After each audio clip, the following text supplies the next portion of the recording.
Hey,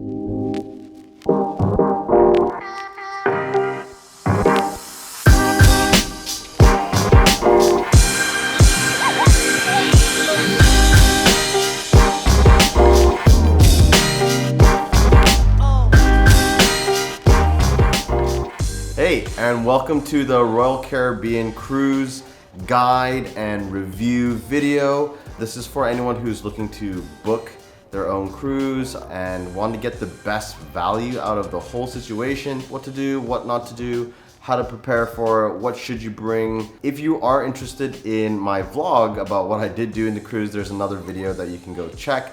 There are going to be quite a few segments in this review video, so below you can fast forward to the things that you're most interested in or just watch the whole video all the way through. I'm going to try to be as comprehensive as I can, and as always, if you have more questions, drop it down in the comments. So for some context, the package that we got was the 4-night cruise with the balcony and no drink package. I'll leave it in the other sections to go over it in detail, but the general cruise that we did have, I give it a solid 8 out of 10. It was definitely worth it, especially if you've been stuck at home for a while. I think really good for couples and families, or maybe you're going there with a couple of friends. Good stuff. But if you're single and trying to mingle, probably not a good trip. All right, how to get the best deal out of the cruise. So let's break it down. My recommendation, if you have the foresight, try to book like 3 months ahead of time. You're gonna be able to get 50% off discounts online. At least that's what we were able to get. Now, when it comes to picking the rooms, there are really 4 options. There's the interior option, and then there is the option with the window, and then there's the balcony option, and then there's like the suite option. The interior option, although it is the cheapest, it's a little bit like a dungeon. I was on another cruise before, and I just went for the bare minimum. It works, but it's not a room that you are gonna wanna be in there and feel great in it.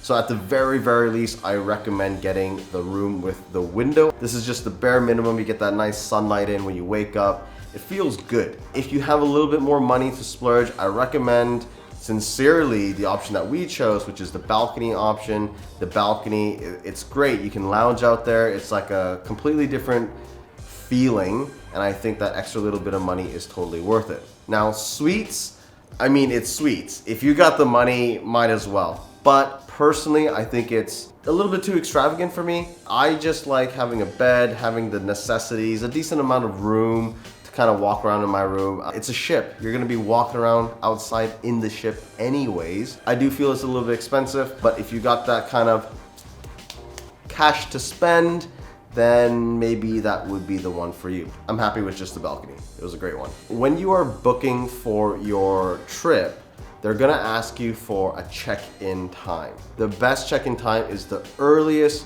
available slot you can get. The reason for this, you're paying for a 4 or 3 night cruise and you wanna get into the cruise ship ASAP.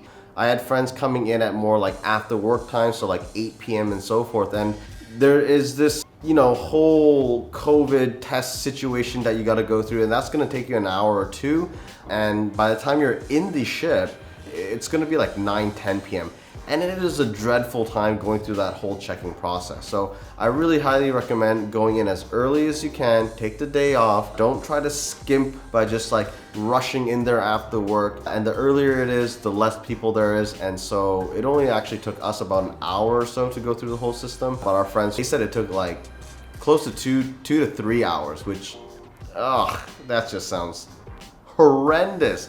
As optimized as it already was, there was just so many checkpoints that you had to go through and so many processes, so just go early.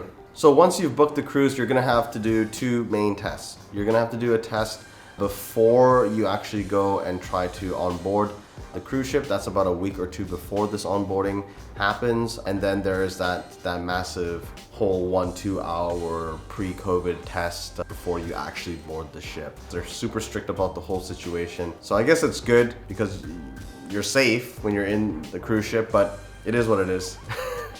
All right, then comes the drink package.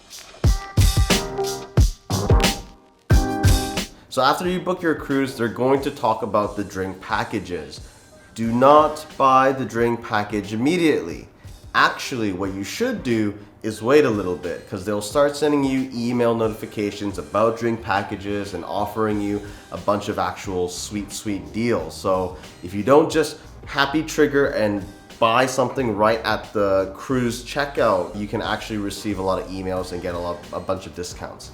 And at the very latest, even if you don't happen to have gotten a drink package, day one on the cruise ship, everyone is asking, do you have a drink package? Do you have a drink package? Sir, do you have a drink package? Ma'am, do you have a drink package? And basically they're gonna be giving you 50% off the drink package on day one of the cruise ship anyways. So out of getting a discount from the packages, there is like 3 or 4 different kind of drink packages. The first one will include unlimited water, like fancy water, sparkling water, sodas, and fruit juice and coffees. The second option, a little bit more expensive, is going to include mocktails.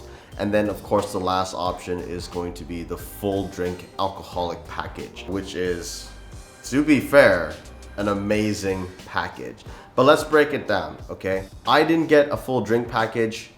Reason why is you cannot get a singular full alcohol drink package within the room. So if you got 2 people inside one of the rooms, both of you have to buy the exact same drink package. My wife does not drink nearly as much as I can, so it didn't make sense for us to actually buy 2 full all-you-can-drink packages. So we kind of went with no packages. We were okay with paying for a la carte. Honestly, the drinks on the ship are not that expensive either. They're about 11 USD to 12 USD per drink.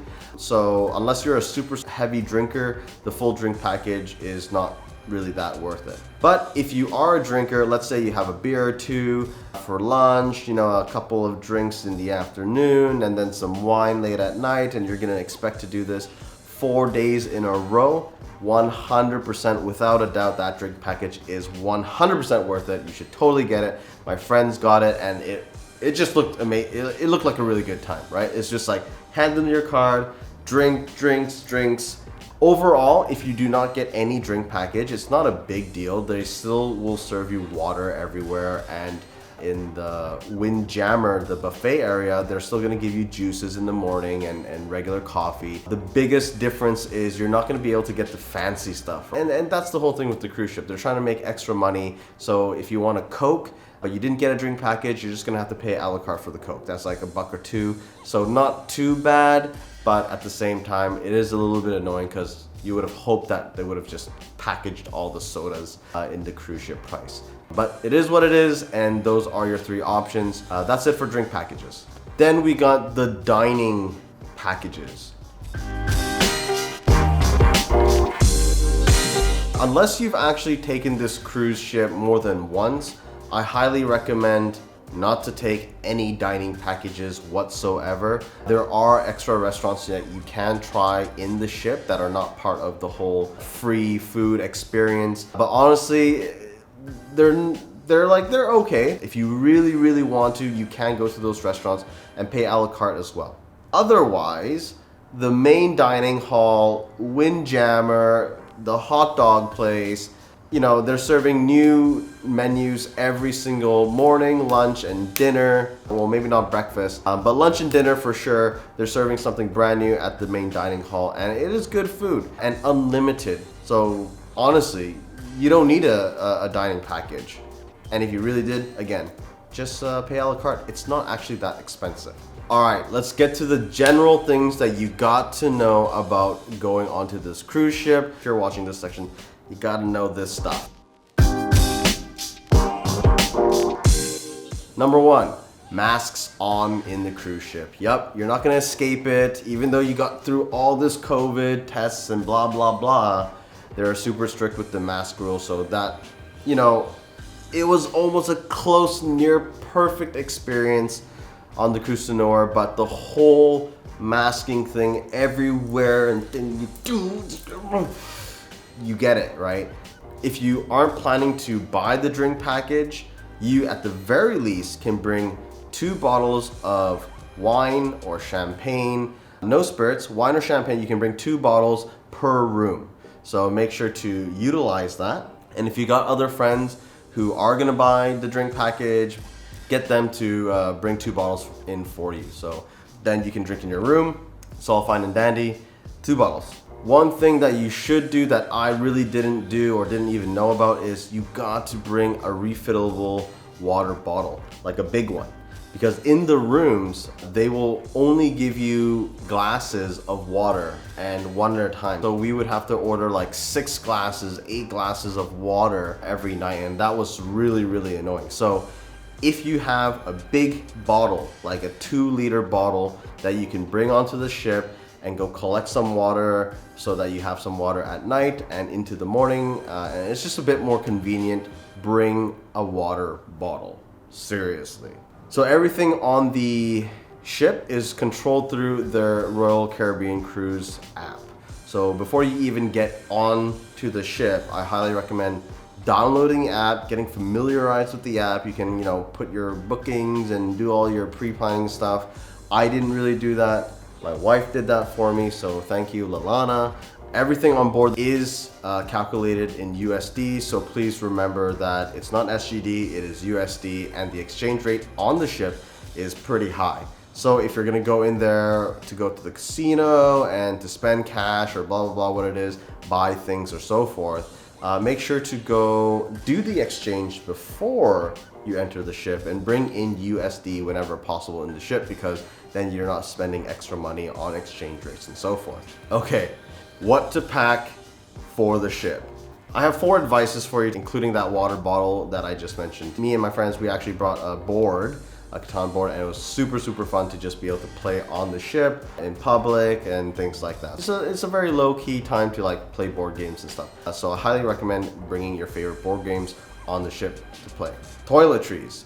Bring your own toiletries. Just like when you're traveling, you never know what you're actually gonna get on the cruise ship. What they will give you, honestly, is just that 1 2-in-1, soap that basically covers everything. Now, if you're not a fancy person, that's fine.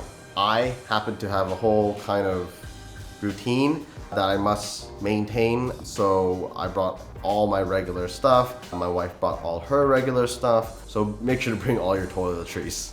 Digestion help, okay? So for us, because we are such foodies and we like to eat so much, make sure to bring some good digestive pills or, stuff on the ship, because you're gonna eat a lot, you might run into some digestion problems, and there is literally nothing on the ship that will sell you any of that. So bring some Gaviscon, bring some laxatives if you really need it. Trust me, you probably will need it, right? Just to flush out all that buffet food that you've been eating for 3 or 4 days. Any kind of like spritzer stuff, Eno is what we brought. But seriously, some digestive help is gonna be a massive help on this cruise ship. And if you're a smoker, make sure to bring a couple of extra packs of cigarettes, because they don't really sell a whole bunch of cigarettes in there.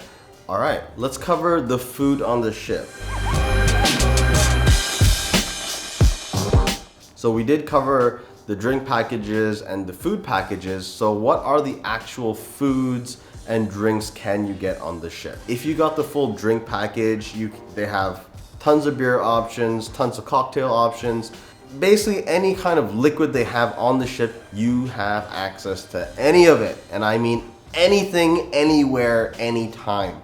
Okay, maybe not anytime, because all the bars close at around 10:30, 11. It is really quite fun, right? You can just be drinking sparkling water the whole time and it's completely fine. That is the best part about the drink package. Now, if you don't have any of that, all you're really gonna get is water. If you want some juices, you can go to the buffet and Windjammer, and there's some juices there that you can get that are completely free. Okay, in terms of the free food that you can have access, there's a couple of places that are, well, totally free for anyone. The main place is going to be Windjammer Marketplace. This is where you're going to go for the buffet style setting food dining experience. They have breakfast and lunch, and I think they might have even early dinner stuff, but they do close for dinner later on in the day. So breakfast and lunch, Windjammer, great place to go. Then for dinner service, you got the main dining hall. So the main dining hall, they do serve breakfast, and I'm sure they serve lunch, and they definitely serve dinner. You gotta go to the main dining hall. This place is the best place. They serve something fancy and new every single day. Also, quick tip for the main dining hall, you're not limited to one main.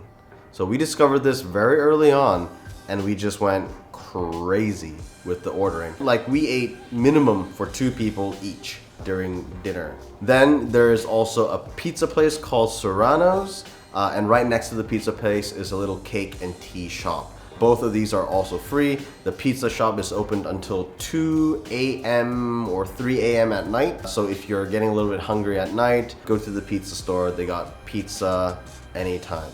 Inside the pizza store, they don't just serve pizza, they will also serve some cold cuts, some olives, grilled tomatoes, zucchinis, things like that. There is also this hot dog place at the end of the ship. It's not hard to find, but it's in a very specific C-plex area, okay? It's a specialty hot dog store. They only serve hot dogs, so it's a great lunch place, really good. Highly recommend the bratwurst and the apple. There was like this apple something bratwurst. You know, it sounded weird, but it was actually pretty good. So definitely try it out. And again, it's all free. So if you have the stomach, try one of everything. Why not? You're on the cruise. And that covers it for the majority of the free food that comes with the whole cruise. All right, activities and bookings. How does it all work?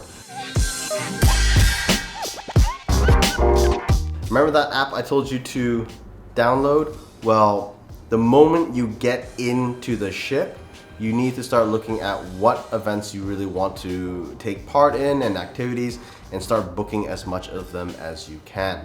The whole system, because of COVID, is dependent on the booking and how many people are expected to arrive in those events.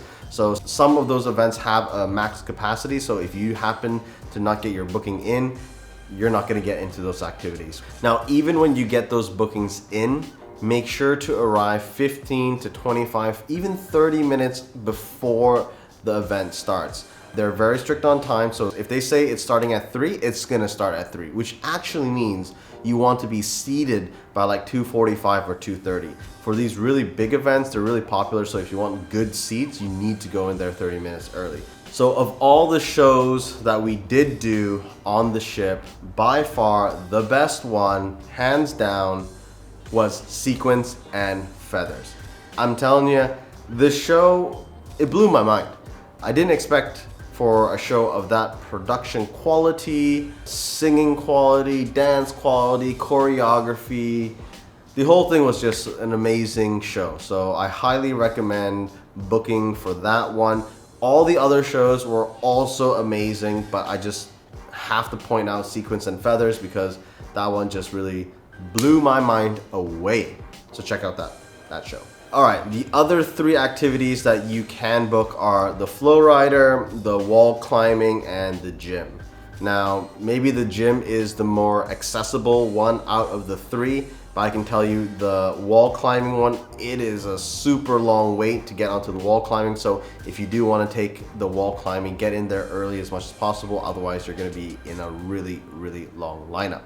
Now, when it comes to the flow rider, I have been on these cruises twice, and not once was I able to get onto the flow rider. If you are lucky enough to get on the app 12 a.m. when the new day starts and you're just like, boom, flow rider booked in, and you happen to get it, congratulations, because I've tried it twice, was not lucky. So if you're gonna go on there and you expect to get on the flow rider, it's just not gonna happen. That's the truth of it. As the guy said, there's only so many hours that they have with the flow rider. Everyone gets about 20-30 minutes in, so within a whole day it's just fully packed, and it's quite hard to get your time in at the flow rider. Now, there are other paid activities that I obviously didn't take, but there's like the iFly, and then there is the whole Quantum of the Sea eye thing where it just lifts you up and you get this like crazy view in the sky. I didn't take those, but they're not too expensive. If you're really into those type of things, I recommend trying it out. It's not too bad. All right, activities that are included in the ship. They have towel foldings, napkin foldings, lots and lots of trivia sessions. They have dance classes, bumper cars. What else do they have? They have live bands. They got tons of different kind of cool activities that you can do. I personally also really like the little art gallery auction. Got to learn a lot about art. I'm super into that, and just get to know like things about art. So that was really fun for me. But generally there's tons of things to do throughout the day in the ship. You'll never really get bored. Just make sure you're going through the app and checking out what activities are you actually interested in. There's lots of coupley things to do, and at the very least, if you're not going to do any activities, you can hang out by the pool. The solarium is an amazing pool that you can check out. The other two are a little bit more kiddie. And if you're into sunbathing, the outdoor pool is really good too. But personally, not into sunbathing, so didn't do that too much. But yeah, lots of activities. You'll have a good time. Yes, and of course, last but not least, there's also the casino. Now, we waited till the very last day to attempt going into the casino, which in hindsight, not a good idea. If you do want to go to the casino, just go in there like day 1 or day 2, middle of the night. There is a maximum capacity in the casino, so the reason we couldn't get in at the end of the night was because, well, they were at full capacity. It was about 80 something people allowed in the casino. So once that 80 is hit, you're just gonna have to wait until someone else leaves. But if you know anything about gamblers, they're not leaving anytime soon. They're gonna try and make their money back. So yeah. All right, I do want to cover very quickly what I just didn't like about the cruise. The first thing I didn't like was the fact that in the rooms, if you wanted water, they wouldn't give you a big bottle of water. Like, that was really frustrating and annoying for me. The fact that I had to order 8, 10 glasses of water just so that I can like store it was a little bit annoying. But you know, if you follow the guide, bring a giant water bottle and get some nice cold water. You can ask for ice, things like that. Just save yourself the hassle of having like mini glasses all over the room. The second one was the masking. The constant policing of masking was it was getting on my nerves a little bit. There are like very strict rules here and there. You can wear a mask here, you cannot wear it there, but if you're doing this here, you can't do things there. So like the nonsensicalness of the masking thing at 1 or 2 points in the ship get me really riled up.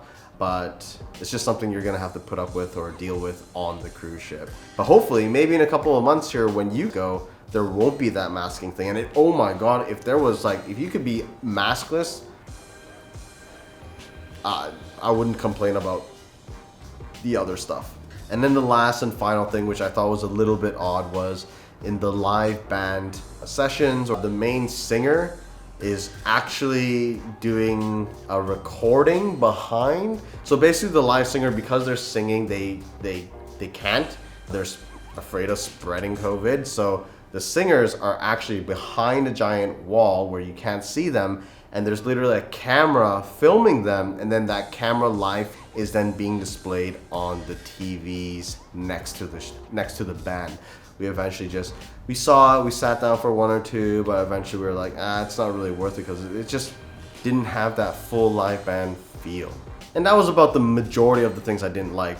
Okay, so final comments about the cruise to nowhere. Overall, I think it's an amazing cruise, and it's an amazing opportunity for an amazing price to travel and try it out. In total, between me and my wife, I think we spent a total of like $1,004. So if you consider like we can't travel and accommodations and food all put together, if you even did a small trip to anywhere else, it's gonna cost you way more for flight tickets, accommodation, and food over 4 nights and 5 days. So overall, it's actually fairly cheap, to be fair. The service was immaculate. Really good service from the crew. The crew are usually very friendly, minus the policing people, but again, I understand they're doing their jobs. But the cruise people are super nice, super friendly, super helpful. They all have their own characters, which I found just hilarious. Some of them are super sarcastic, some of them have like really lame jokes, dad jokes. Generally the service is good times. And at the end of the cruise, if you're fully taking advantage of all the cruise things like the food and the drinking and the relaxing and the chilling out and just living that cruise life, you are going to gain some weight, so be prepared to gain a little bit of weight. You can try to fight it off by doing exercising in the morning and things like that, but generally you are gonna gain some weight. Another activity you should try and do is wake up early in the morning and do a little bit of a jog or even a walk around the main deck outside, and just seeing the view of an infinite sea and the sun rising or setting is an amazing experience. So remember to try and do that. All right, and that's about it for the review and guide that I have. I'm sure I missed out on a couple of other things, but if you have some questions, I probably have some answers, at least opinions for you. So drop those questions down in the comments. Otherwise, like and subscribe this if you found this helpful, or share it with anyone that you feel is going to be taking the cruise soon that this could be helpful for. If you're actually interested in what we did on the cruise across the 4 days, I have a 2-part vlog video, so go and check that out. It's good times. I show you exactly what I did, how I did it, and the food I eat, and the things that I do, and all that kind of good stuff. So go check out that vlog. Until next time, peace.